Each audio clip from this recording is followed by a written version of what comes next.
యుధిష్ఠిరుడు, ధనంజయ, నీవు దేవరాజు ఇంద్రుని ఆరాధించి ప్రసన్నం చేసుకుని అతని నుండి దివ్యాస్త్రాలు పొందడం మా అదృష్టం. పార్వతితో కూడిన పరమశివుని ప్రత్యక్షంగా చూడడం, పైగా అతన్ని నీ యుద్ధ కౌశలంతో మెప్పించడం, ఇది ఇంకా ఆనందం కలిగించే విషయం. లోకపాలకులను కూడా కలుసుకున్నావు. క్షేమంగా తిరిగి నా వద్దకు వచ్చావు. అందుకు నాకు చాలా సుఖంగా ఉంది. ఇక ఈ సంపూర్ణ భూమండలాన్ని జయించినట్లే అని ధృతరాష్ట్ర కుమారులను కూడా వశపరుచుకున్నట్లు అనుకుంటున్నాను. అర్జున, బలవంతులైన ఆ నివాత కవచులను వధించిన ఆ దివ్యాస్త్రాలను నేను చూడగోరుతున్నాను అన్నాడు.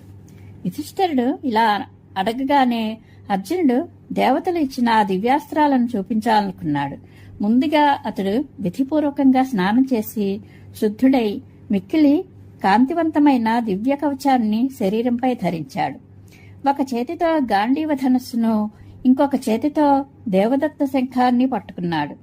ఈ రీతిగా వీరోచిత వేషంతో సుశోభితుడై మహాబాహు అయిన అర్జునుడు ఆ దివ్యాస్త్రాలను క్రమంగా చూపసాగాడు. ఆ అస్త్రప్రయోగాలు ఆరంభించగానే భూమి చెట్లతో సహా కదిలిపోయింది. నదులు, సముద్రాలు ఉప్పొంగిపోయాయి. పర్వతాలు బేటలు వారాయి. గాలి స్తంభించింది. సూర్యకాంతి మాసిపోయింది. మండుతున్న అగ్ని చల్లారిపోయింది. తదనంతరం బ్రహ్మర్షులు, సిద్ధులు, మహర్షులు అందరూ, సమస్త ప్రాణులు, దేవర్షులు, స్వర్గంలోని దేవతలందరూ అక్కడికి విచ్చేశారు. లోకపితామహుడు బ్రహ్మ, శంకర భగవానుడు కూడా తమ తమ గణాలతో అక్కడికి వచ్చారు. దేవతలందరూ నారదుని అర్జునుని వద్దకు పంపారు. అతడు వచ్చి అర్జునుతో, అర్జున, అర్జున ఆగు. ఇప్పుడు ఈ దివ్యాస్త్రాలను ప్రయోగించకు. లక్ష్యం లేకుండా వీటిని ప్రయోగించకూడదు. ఒకవేళ ఎవరైనా శత్రువు లక్ష్యంగా ఉన్నా అతడు తన మీద దాడి చేసి కష్టం కలిగించినంత వరకు అతని మీద కూడా ఈ దివ్యాస్త్రాలు ప్రయోగించకూడదు.